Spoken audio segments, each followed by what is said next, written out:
According to several insiders in Asian supply chains and research units inside major tech companies, Samsung has quietly been discussing a project in recent months that some employees are already calling the next iPhone moment, but this time at the level of the human body itself.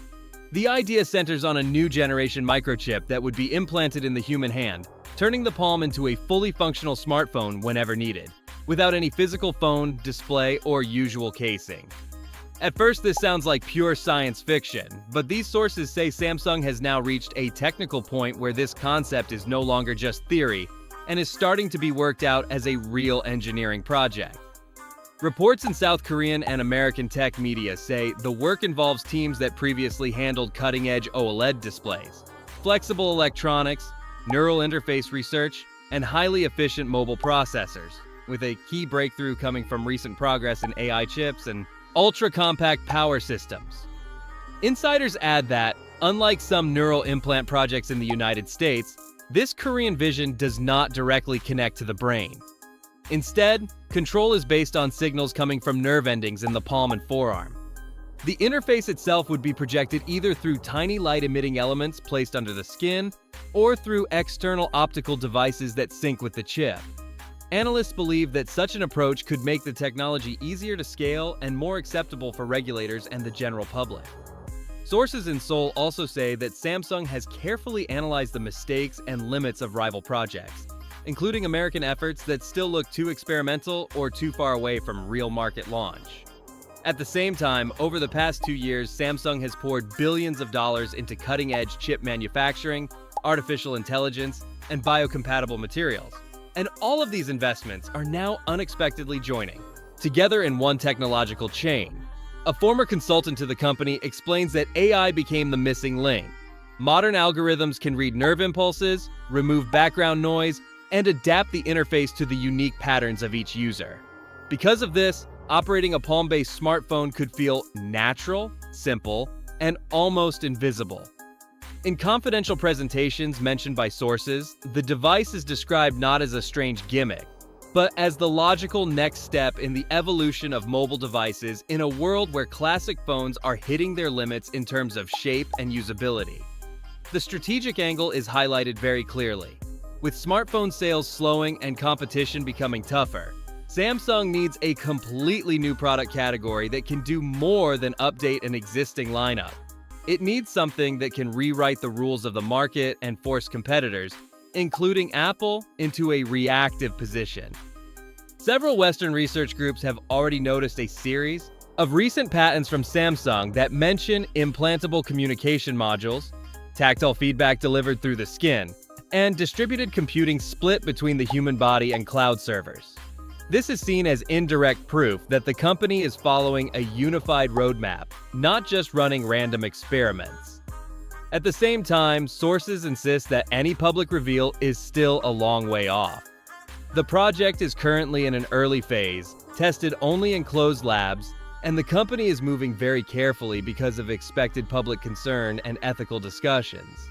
However, the simple fact that such work is happening right now is tightly linked to a rare technological window of opportunity. Mature AI, tiny but powerful chips, flexible electronics, and strong market pressure for the next big thing have all appeared at the same moment.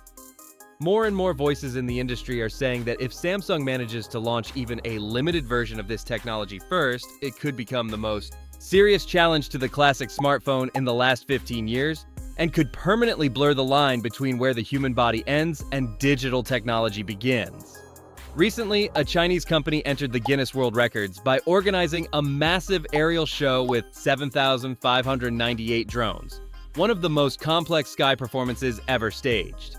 The hardest part was not the flight itself, but the preparation and launch logistics. Thousands of drones had to be placed into special launch boxes, 12 per box, with absolutely no room for error. According to the record rules, one of the figures created in the sky had to remain completely still for at least 20 seconds. The organizers chose a powerful image, a tiger set against a meteor shower.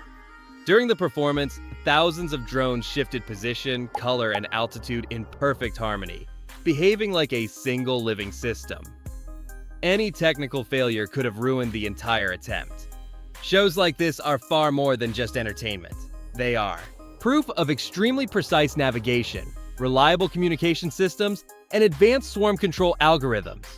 These same technologies can be used far beyond light shows in fields such as logistics, environmental monitoring, and security. At the same time, buying a robot in China is becoming almost as simple as buying a phone or a kitchen appliance. In Beijing, a special shopping center called Robot Mall has opened, the first large-scale mall fully devoted to robots.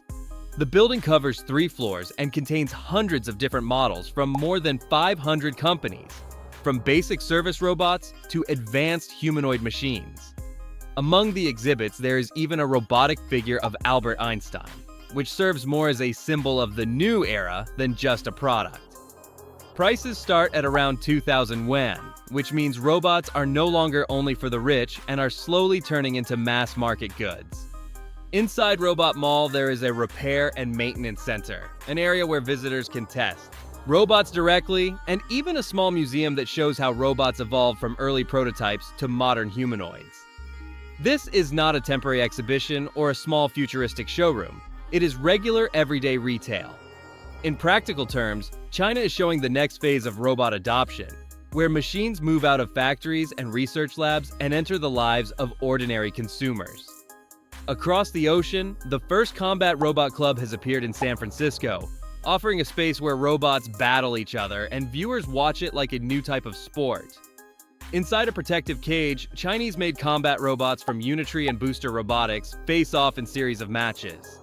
These fights are held every month and are streamed online, drawing a growing number of fans. For now, the robots are controlled remotely. Human operators choose the attacks, movements, and battle strategy. However, the organizers are already openly speaking about the next stage, where artificial intelligence will take over, and the robots will make their own decisions in the arena. At this moment, the combat machines still look awkward. Their reactions are slow, their attacks are simple, and their coordination is limited. But this is very similar to the early days of drones and self-driving cars. We are watching the early formation of a new field of robotic combat, where sport, AI research, and military technology meet. Once algorithms start learning from every match and updating strategies, progress is expected to speed up at an explosive pace. Meanwhile, Honda has been working for nearly 10 years on one of the toughest challenges in motorcycle engineering, making a bike that can balance itself. Now, this work is finally approaching real-world use. In the first versions, balance was achieved by active movements of the front wheel. This worked, but it required a complex and costly system. In its latest iteration, Honda has changed direction. The new system, called Honda Riding Assist, is much simpler. It keeps the motorcycle upright through controlled side-to-side movement of the rear wheel, without large mechanical structures or complicated linkages. Tell us in the comments which part of this video impressed you the most. Do not forget to subscribe to the channel so you stay updated and do not miss the upcoming episodes. See you next time. Bye for now.